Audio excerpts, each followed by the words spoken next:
Okay, so let's get started. Hello, everyone. Welcome back and Happy New Year of 2026. So this is our first environmental research webinar of 2026. I am Songkyun Park, faculty member of epidemiology and EHS. So this seminar series is sponsored by the Michigan Life Stage Environmental Exposures and Disease Center. So I'm very happy to introduce today's speaker, Dr. Sylvia Takyi. So Dr. Takyi is currently a research fellow at the Center for Global Health and Equity here at the University of Michigan. She has over a decade of experience in environmental epidemiology, community engaged research, and public health intervention with a focus on vulnerable populations, including women and children exposed to environmental hazard. Dr. Takyi leads research on the health impact of informal e-waste recycling, environmental exposures, and metabolic health outcomes, and has authored multiple peer-reviewed publications. So Dr. Takyi will speak about from exposure assessment to community intervention, advancing metabolic health in informal e-waste setting. Please join me in welcoming Dr. Takyi. Thank you very much for the introduction. So today, like Professor Song has just introduced, we are going to discuss from exposure assessment to community intervention, advancing metabolic health in informal e-waste settings. This will be my lecture plan. Before we proceed, I would like us to take a look at a short video I shot in Agbogboshi some years ago. Thank you.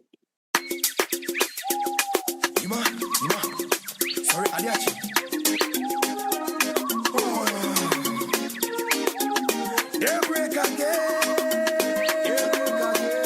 The increasing quest to use electronic equipment has led to the rise in electronic waste on the globe. Over time, such equipments become obsolete and ready for recycling. These obsolete equipments from all over the world find their way to places like Agbogboshi in Ghana. Unfortunately, crude methods like open-air burning, manual dismantling, collecting, etc. are used in recycling such obsolete versions of electronic equipment. This potentiates the release of several chemicals, including metals and particulates, into the environment. The exposure to these chemicals have been associated with the incidence of several non-communicable diseases like cancers, hypertension, diabetes, respiratory disorders, and many more. So the question I keep asking myself is, what is going to happen to us looking at the economic costs? Take a close look at the terrain of Agbogboshi. Look at the animals grazing. Look at the humans living in the same area with these animals. Look at the pollution going on. Beyond even electronic waste, we have plastic waste, as you can see in the picture here. Now, the pictorial view of Agbogboshi is such that the scrapyard is located very close to the community about 10 years ago. Unfortunately, the scrapyard, as you can see with my mouse, moved closer to the community. So now you can see people recycling just close to people's homes. And the dilemma is that this informal sector provides livelihoods, but at a great cost to health. Because if these people are exposed to all these contaminants or pollutants, then we'll have issues to deal with when it comes to the economics of health. So the human cost. Now, looking at the sacrifice when it comes to health for survival. Now, informal e-waste recyclers at Agbogboshi, interestingly, are often aware of the dangers of this recycling activity. They work 10 to 12 hours daily for meager wages. They sometimes earn between $4 to $17 per day to support their families. And they unfortunately sacrifice their health in this process. Now, the next thing is that people are at risk, and our mothers, our mothers and children are disproportionately affected in that they face access to healthcare. This is very limited, and protective equipment are not available for this group. Now, beyond this, they are actually exposed to several chronic diseases. Talk of the metabolic diseases from which are associated with toxic exposures, and this is compounded by the existing poverty and social vulnerability within these communities. Sorry. Now, if you take a look at the issues regarding electronic waste, about 62 million tons of this waste is generated worldwide. And unfortunately, it's projected to increase to about 1.2 million tons by 2050. Now, Ghana imports approximately 157,000 tons of this waste annually. The issue we have to do with is that they use inappropriate recycling technologies, including like manual dismantling, as you can see in the picture, open air burning, and then sorting just to recover valuable metals like copper in the picture below. Beyond retrieving this copper, what is going to happen is that these people are going to be exposed to emissions associated with this activity, and this is going to affect various systems in the human body, including the neurological system, respiratory, reproductive, cognitive, metabolic, and cardiovascular health. One may ask that how are people exposed to these contaminants associated with electronic waste? Once people dismantle, once people sort, once people burn openly, what's going to happen is that there's going to be release of these metals, organic compounds, etc., into the air, and this gets deposited back onto the soil, into our aquatic life, and this is taken up by the roots of plants. Animals consume them and even breed them, and then we as humans end up consuming them. So we get exposed to these beyond just getting directly exposed to them via air. So based on these challenges, the West African GeoHealth Charter 2 project, which included Professor Julius Fobo, Professor Tom Robbins, and then Professor Niladu Basu, they came together, and Professor Stuart Batterman, they actually came together to build upon long-standing extensive occupational environmental health research. They also built training collaborations between academic and government partners in Ghana. So we had the University of Michigan, McGill University, as well as the University of Ghana coming together to form this collaboration. And this was done to sustainably enhance capacity for world-class scientific research and research training, which was intended to address and inform key national and regional priorities related to occupational environmental health. Beautifully, the project trained about 6 postdoctoral fellows, which I was included, and then 14 PhDs, which I was also included, and over 92 MScs with several peer-reviewed and refereed publications in high-impact journals. So the project looked at several things, but key were exposure assessments, and then we conducted some scientific conferences and then a policy dialogue. I would want to share with you some key findings of the West African GeoHealth study. So first, Zoe Lascaris, working together with Tom, they looked at the derivation of time activity data using the wearable cameras and measures of personal inhalation exposure among workers at informal e-waste recycling sites. And what they identified was that workers mainly dismantled, sorted, burnt, and transported e-waste for recovery with high variable activity durations.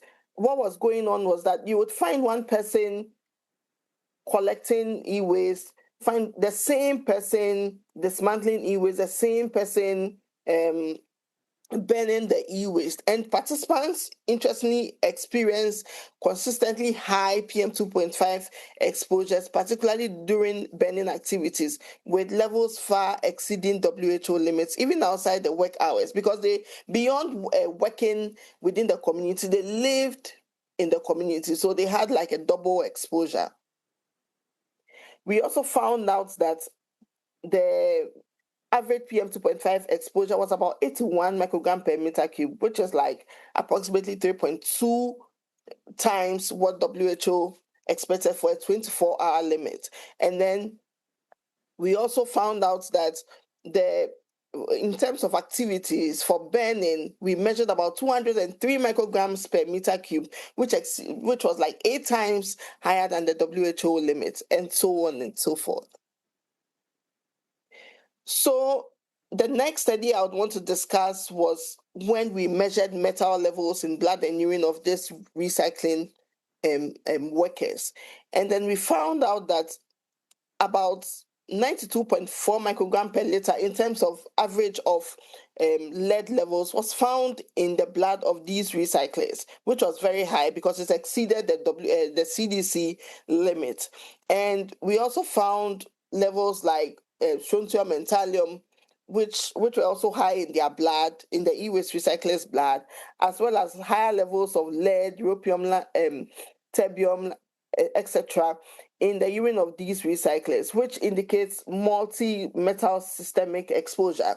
Now, we realized that the people who were at risk were mostly the collectors and sorters because they performed multiple tasks during the day. So when the person wakes up at 6 a.m., the person would burn, the person will collect, the person would dismantle, the person will sort. So at the end of the day, he or she had higher exposure.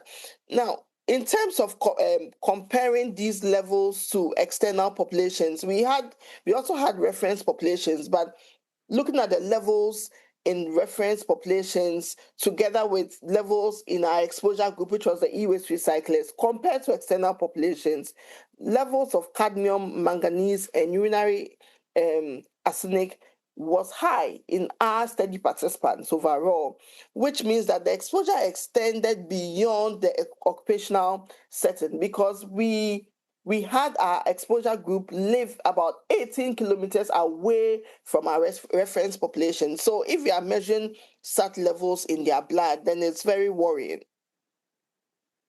We went on to also look at occupational exposures to particulate matter and PM2.5 associated PAHs at Agbogloshi. We found that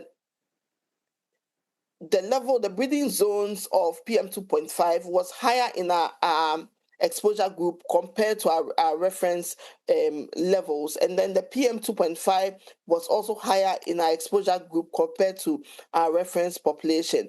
And interestingly, they measured 26 PAHs and all were detected in their blood. And then naphthalene and phenanthrene was also highest amongst these 26 that was detected. We also went on to look at the effects of PM exposure on respiratory health, and we found out that for every 10 microgram per meter cube increase in PM, the PEF was reduced by 13.3%, and e-waste burning also caused a reduction in our PEF by 14.2%, and people with asthma history also had a forced expiratory volume reduced by 35.8%. So asthmatics even showed much lower lung capacity, which means high vulnerability to pollution. Now, beyond looking at the exposures in terms of the highly toxic exposures like metals and organic compounds, I went on to look at the micronutrient status of electronic waste recyclers because we found out that good nutrient intake could play a role in reducing the effects of these exposures on health outcomes. So we found out that except for iron and zinc, the recyclers did not meet the daily requirements for micronutrients like calcium, copper, selenium, and manganese. And then years in e-waste recycling was strongly associated with urinary calcium and copper excretion. So whilst they kept staying on the site for a long time processing this e-waste, they were losing out on calcium and copper. Now, the exposure to biomass burning was also linked to lower blood levels of iron, manganese, and zinc levels. So several dietary and blood micronutrient levels were below the reference ranges, highlighting the need for nutrition-focused interventions to be implemented amongst these groups to prevent malnutrition and metabolic risk. I took a step further in trying to see if micronutrient-rich dietary intake could help reduce the effects of PM on blood pressure amongst these e-waste recyclers. And then we found out that for every 1 microgram meter cubed increase in PM 2.5, there was a rise in heart rate, but then adequate intake of iron-containing foods mitigated the PM-related rise in systolic blood pressure amongst these recyclers. I went on a step further to look at iron and protein-rich diets to see if they could boost hemoglobin levels among the informal e-waste recyclers at Agbogboshi. And then we found out that yes, lead, metals like lead, cadmium, rubidium, europium, and terbium were linked to significant reductions in hemoglobin levels, but high protein intake as well as iron were associated with increased HB levels amongst the recyclers. Despite the high metal exposure amongst this group, iron-rich diets were found to help mitigate anemia and support better hematologic health in this population. So we've looked at research. The Joe Health did a great job in doing a lot of these exposure assessments. We generated some evidences. We went on to do a policy dialogue. Now, after generating all this and going to see if we could have a discussion with academia, policymakers, government decision makers, local authorities, and other relevant stakeholders, we actually wanted to exchange ideas on key policy implications of electronic waste activities and its impacts on environment, on our environment and our health. But well, whatever we did is still on the table. But then I, as a new graduate at the time, I asked myself, what are we doing to this population to make sure they live healthy lives? So I noticed that, our past research had focused on male e-waste recyclers, but there was a knowledge gap. We hadn't looked at the women and children living in that community. Okay, so we designed a new study, myself together with Jackie Goodrich. We designed a new study and recruited women and children, including like caregivers living and working around the informal e-waste recycling site, just to allow us to evaluate the exposure levels at baseline, the health effects, and household vulnerabilities across the entire population. I found out that HB levels, the product was in two phases. I found out that HB levels were lower for children aged between 12 to 17 years had lower HB levels compared to children between 6 to 11 years. And then women also were found to have lower HB levels. So based on this, Jackie and I applied for a seed grant together with our local collaborators, and this was needed to address the critical gaps. So the study was designed to mitigate exposures at Agbogboshi, targeting women and children. Now, the current challenges were there was limited data on women and children in terms of exposure, and then environmental hazards and resource limitations. We also faced limited community awareness and engagement, and then there was lack of evidence on intervention effectiveness. So what the CGHE seed grant sought to do was to recruit women and children and conduct exposure assessments. We also were looking at community-informed interventions in terms of implementation. We wanted to implement safe practices, skills training, and livelihood support. We were also looking at a very participatory intervention. So we were ready to work with the community to build capacity through health, nutrition, and skills development. And this was rigorously done through mentoring, and then we also plan to do like an evaluation with actionable insights.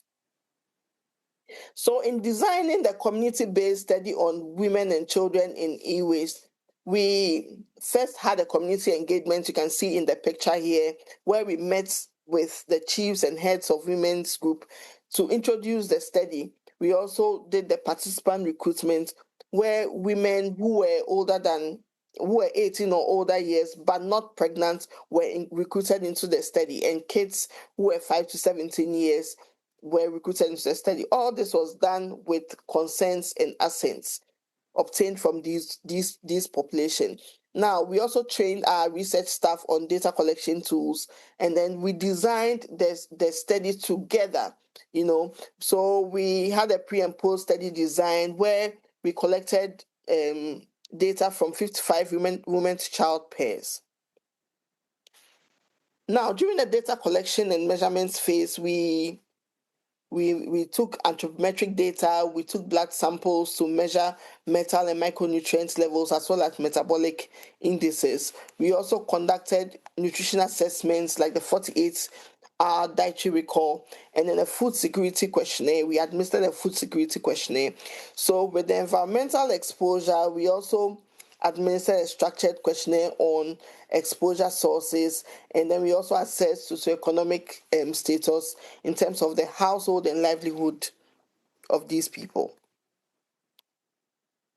Now, the second phase of the project, the seed grant, was to implement an intervention and also conduct a community engagement. So this was looked at in terms of nutrition education and skills-based training. So with the nutrition intervention, we had workshops for these participants where we had a one-on-one training for women as well as group training. So they came together, as you can see in the picture, to discuss nutrition in terms of the food groups planned in Ghana. And then we also used this opportunity to train them on hand washing, because once their hands were exposed to these contaminants, even if we teach them how to eat well, they would use the same contaminated hands to consume food, which wasn't too good. So we did this to promote hygiene behavior. We also went ahead to do what we call the skills training, because we believed that once they had been educated on nutrition and then we had said, okay, go buy A, B, C, D food and consume. If they don't have the money, how would they consume such food? So we decided to include skills training. So this was an income generating activity where we taught them how to bake fortified pastries, which was going to be very healthy to their health, okay, for sustainability. And once we taught them that, we were expecting that it gives them some capital or some skills to start businesses on their own to support their household, so that they can plan good meals for their kids and then their family in total. So we also organize community engagements. We have continuous meetings with this group, and then we always had feedback from chiefs and then the women groups.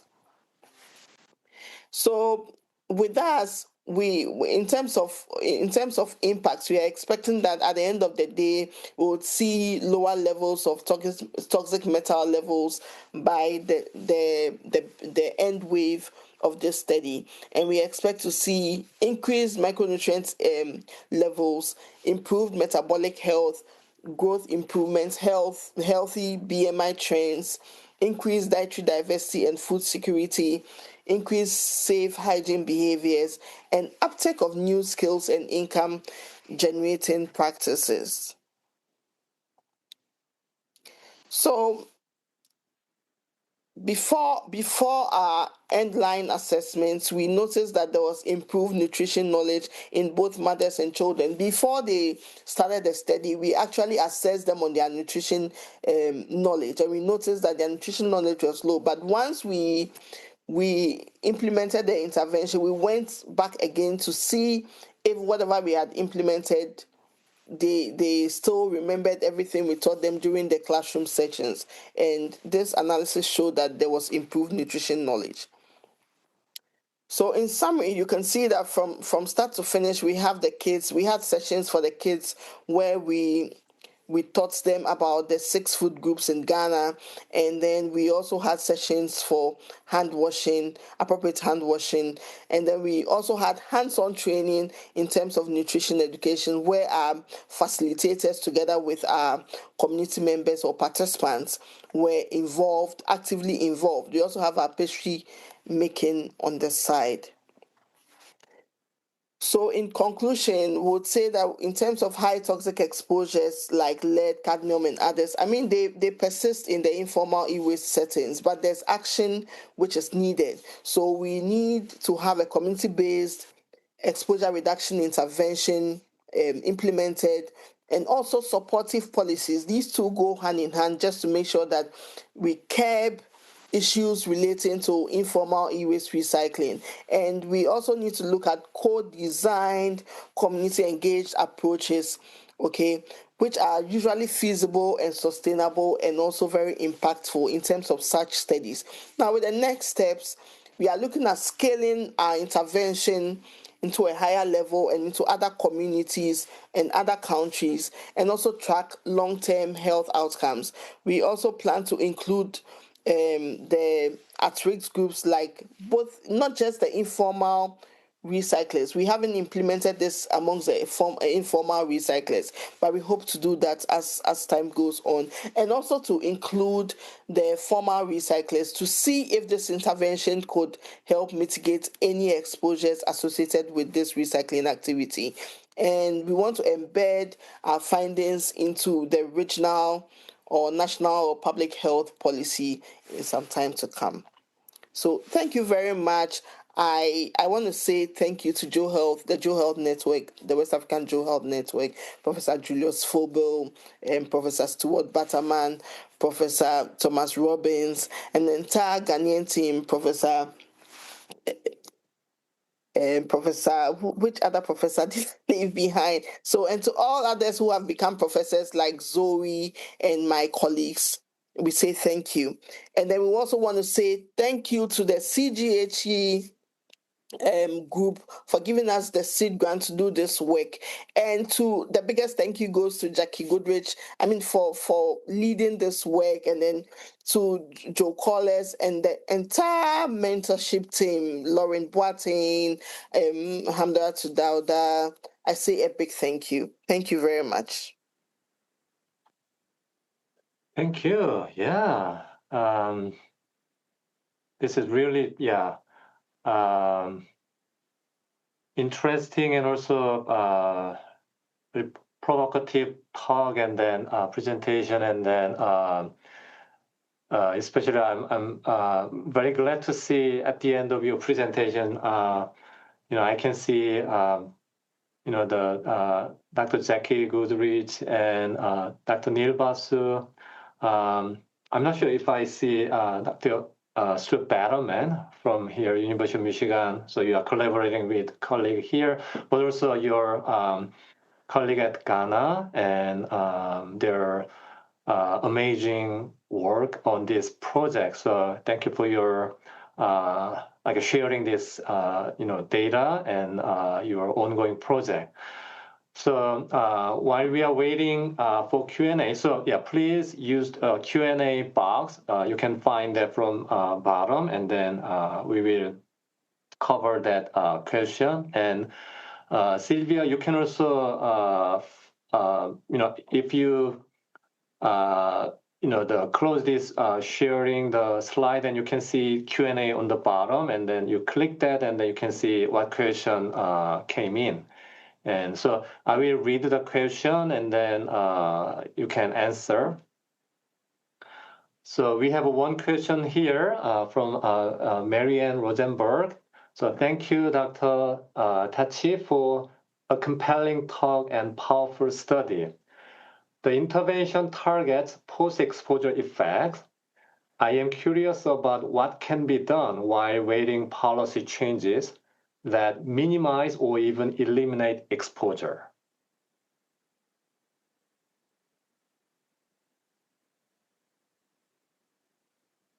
So while awaiting policy, I would say that we trained the participants in such a way that they were going to be agents of change. So they were going to also, that's why we believe in the household system. So they were going to also educate their peers who didn't come on board during this study, because this is a very small study. Now, going forward, we are going to also include the government and then other policymakers and other stakeholders, just to make sure that they embrace the findings, and then we discuss or judge or where to send the project to the next level. So this is what we may be planning to do. I'm sure Jackie is on this talk, and then she would also want to say one or two in line with this.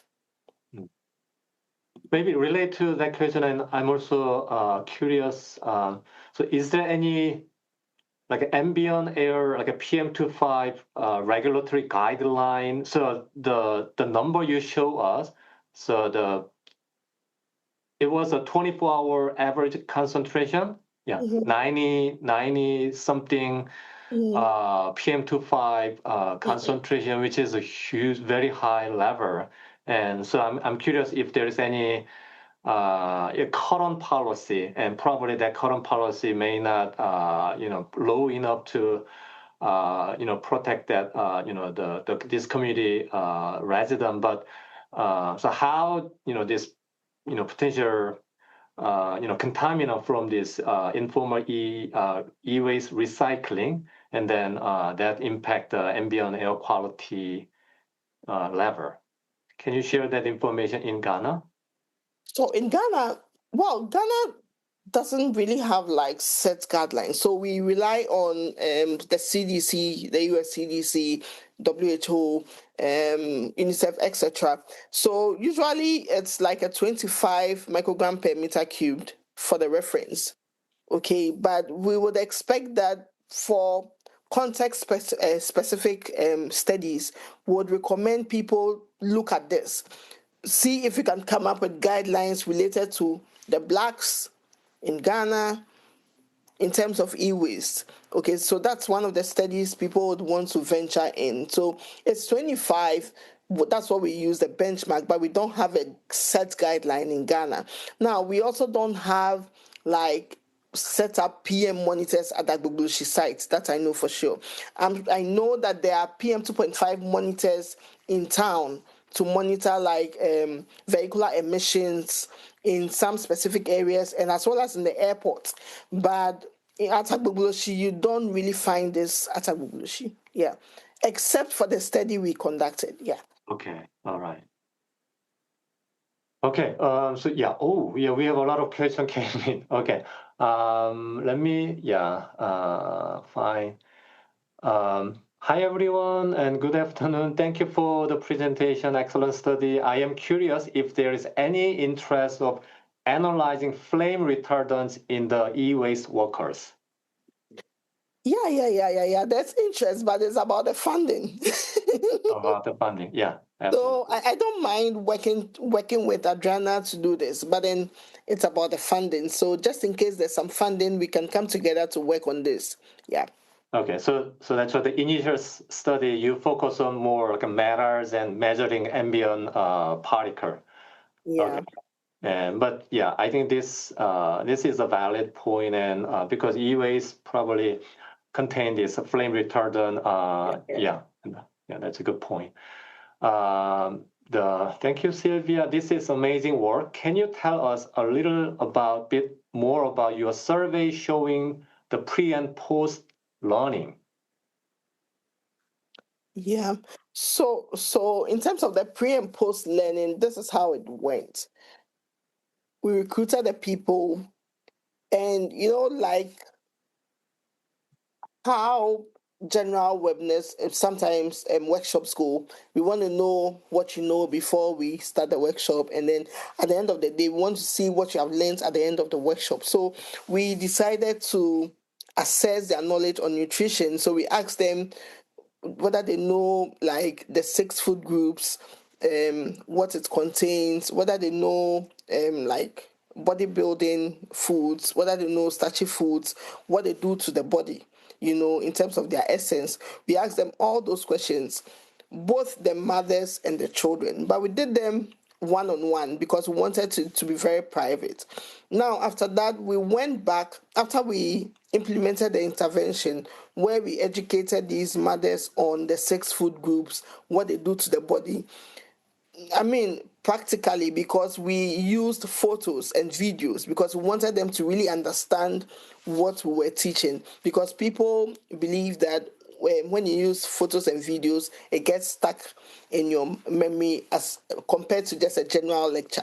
So we did that, and then we went back again on a different day after the intervention was implemented to ask them the same questions we asked them during the pre, and then they answered appropriately. So when we collected all that data, we ran it and realized that nutrition knowledge had been improved amongst these groups.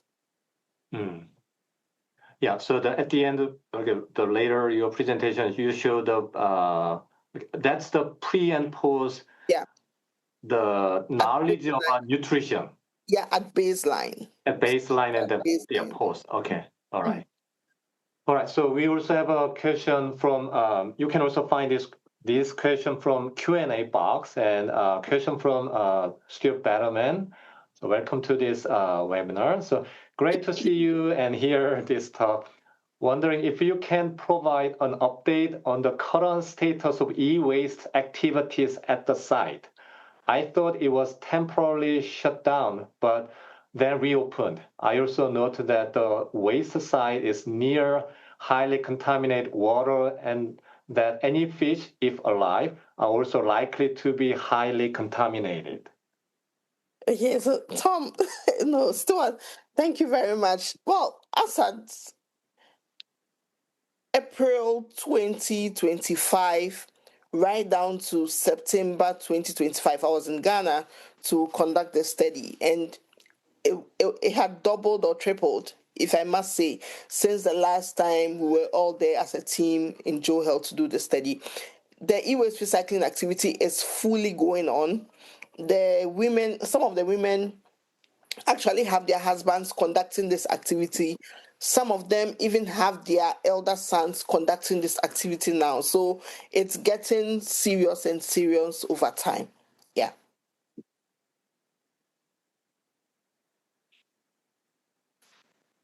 Okay, so the next question is, thanks for your presentation. Do you think this is the same condition or expected result in areas where e-waste site is not as big as this one in Ghana? I know in Nigeria, there are small-scale e-waste sites. Also, do you have any spatial ranking of risk associated with distance from this site? No, so I haven't looked at risks with respect to ranking it from the site.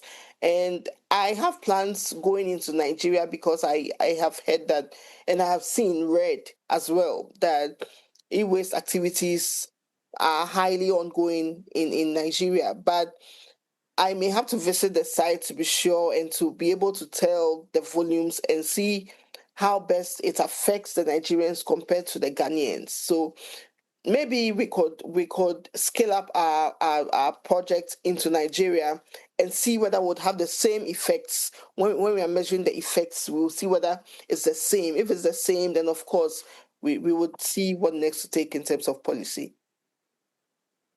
Okay. So the next question is, what about personal protection equipment access, PPE access, look like for these workers? Okay, so they've had some groups donate PPEs to them in the past years, but the complaints they have made was that they are not able to work well in the PPE. Okay, so even though they have the PPEs, they may not wear it. Some may wear it for some hours and then take it off. So it's another area we would have to look at, where we measure how long they put on their PPEs over time in a day, just to see if it could help reduce the exposure to these wastes. Yeah, in our study in Joe Health, we measured PPE use. It was one of the things we measured. Then we realized that PPE use was very low amongst this group. So then maybe that is also related to this question. And so as part of any intervention, so have you thought about, so at least some, 95 or 94, I know maybe it's even that's not easy to implement and then have them wear during this, recycling job. But at least doing some intervention to have them wear mask to reduce the exposure level.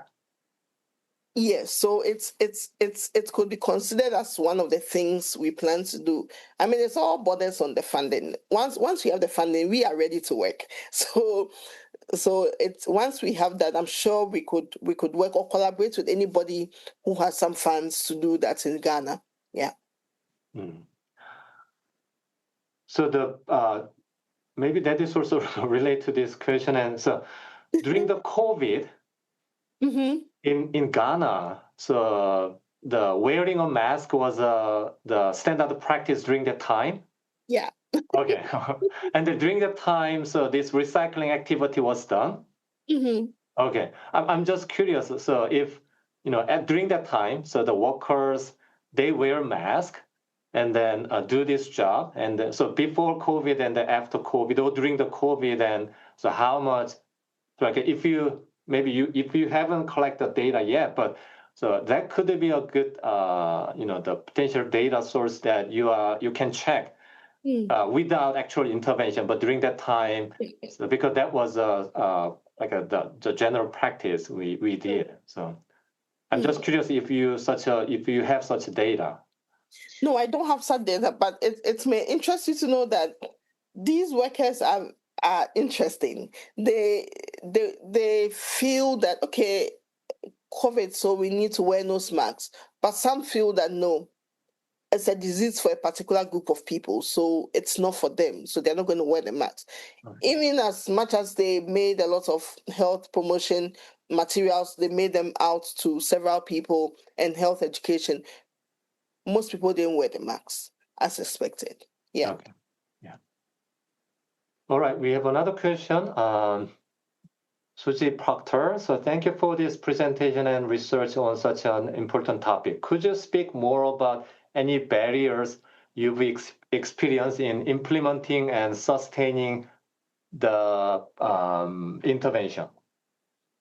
So one of the key barriers we faced was when we had our seed grants and then we needed to implement it. So we went to Ghana, and unfortunately, we had issues with the dollar to CD. So at the time we were planning, the dollar was good enough with the CD, but when we got to Ghana, the dollar had gone low. So you need a lot of CDs to make up. So it's really bordered on us to really take a second look at the project again and see where we could trim just to make sure that we still have everything intact to implement. So this was one of the greatest barriers we had. Now, the second one had to do with blood draws. People don't really like you to draw their blood. So, but then beyond that, what saved us was the integrity we had at Agbogloshi. They know that we have conducted several studies in Agbogloshi, and people had a lot of trust in us that we're going to analyze and still get back to them. For us to go and do studies and have a scientific conference and have a policy dialogue where in the pictures you could see a lot of these e-waste recyclers coming together. So we don't joke with our community engagement. We don't joke with our communities. We hold them in high esteem. So that's how we were able to overcome the barrier of blood draws where people had a lot of misconceptions. Once they saw that I had worked in that site for about a decade, they had some trust in me to work with me. Yeah. So another question, in Nigeria, so this profession is usually carried out by majorly a specific tribe, usually Northerners. Is this same in Ghana? Yes, this is the same in Ghana. So I would say that 95% of these recyclers are Northerners, or maybe more are Northerners. So they actually migrate from the north to seek for greener pastures. And in the bid to seek for greener pastures, they identified this as one of the things they could do to make some very easy and fast money. Yeah. I see one more question from the chat. So I was wondering why the systolic blood pressure was correlated to low levels of iron in blood. Okay, so we all know that iron is one of the components needed for blood. So once the iron iron levels were low, okay, systolic blood pressure was going to be high. Yeah. Okay. Maybe, yeah, I think so. The one of very interesting and also important study in your like intervention pre and post was not only the education and then improve the knowledge about this nutrition, but also you show some this actual intervention and then fortify the micronutrient and protein intake. And then that's why, and then that can impact the preventing the anemia and then improving the hemoglobin level. So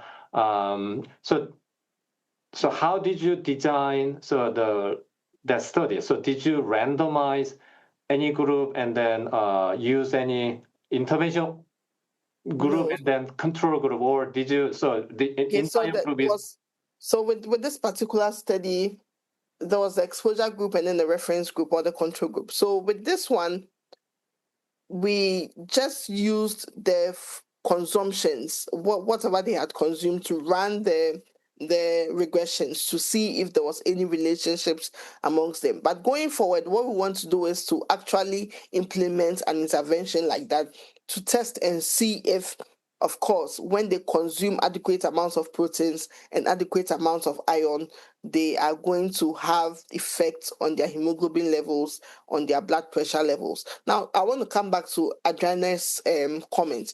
So you notice that in as much as they were consuming adequate amounts of iron, okay, in my study, they had low levels of iron in their blood. The reason being that they had higher levels of lead. And once the metals are very high in your blood, there's going to be some interactions. There's going to be some competition. So it's going to displace your micronutrients from the body. So that's how come the systolic blood pressure will rather go high. But we need the iron to help with the systolic blood pressure. So that's where the problem is. Yeah, I think that's a good point. And so not only just iron itself, but also this iron and other micronutrient are essential to the lower body accumulation of this matter, including lead. Yeah. And so that is another important the goal of doing this type of intervention. But are you using any specific target level of iron using any like a dietary supplement, or are you using just food? Okay. Just food. Just It's food. about what they consume. We believe that we want to use the natural things they consume, because once we decide to include like supplements, then there's going to be cost associated with it, and the long-term or sustainability of consuming these supplements would be a challenge. So we believe whatever they consume, we modify it for them to improve their health. Yeah.